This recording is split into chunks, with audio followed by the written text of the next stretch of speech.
Welcome to VTV Andhra Pradesh. పునర్వికకు వచ్చిన అరుదైన భయంకరమైన వ్యాధి ఆమె ప్రాణాలను ప్రమాదంలోకి నెట్టింది. చిన్నారి ప్రాణాలు నిలవాలంటే కోట్ల రూపాయలు విలువైన వైద్యం అవసరమని వైద్యులు చెబుతున్నారు. అయితే అంతటి భారీ ఖర్చును భరించే స్తోమత తల్లిదండ్రులకు లేకపోవడంతో రాష్ట్ర వ్యాప్తంగా అన్ని వర్గాల ప్రజలు స్పందించి డొనేషన్లు సేకరిస్తూ ముందుకు వస్తున్నారు.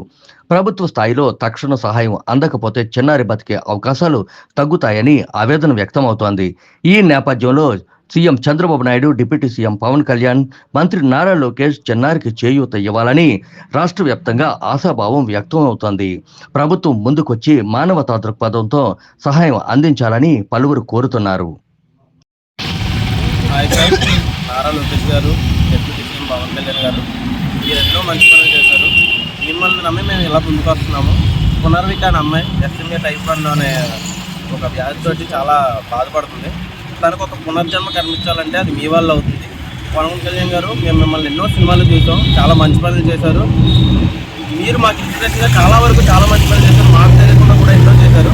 నారా లోకేష్ గారు అలాగే మీరు సోషల్ మీడియాలో ప్రతి దానికి రియాక్ట్ అవ్వడం, దాన్ని సాల్వ్ చేయడం, ఏ ప్రాబ్లం అయినా సరే మీరు సాల్వ్ చేయడం, ఇవన్నీ మేము చూసాము. సో అలాగే మాకు ఈ పాపకు ఒక పునర్జన్మను ఇస్తారని చెప్పి మేము నమ్మి మా యూత్ అంతా ముందుకు వస్తున్నాము. మీరు మాకు కొంచెం హెల్ప్ చేసినా చాలు, ఈ పాపకి మీరున్న సపోర్ట్ ఉంటారని చెప్పి ఒక ట్యాగ్ ఇచ్చినా చాలు. మేమందరం చాలా సేఫ్గా, ఒక హ్యాపీగా మేమందరం వెనక్కి వెళ్తాం.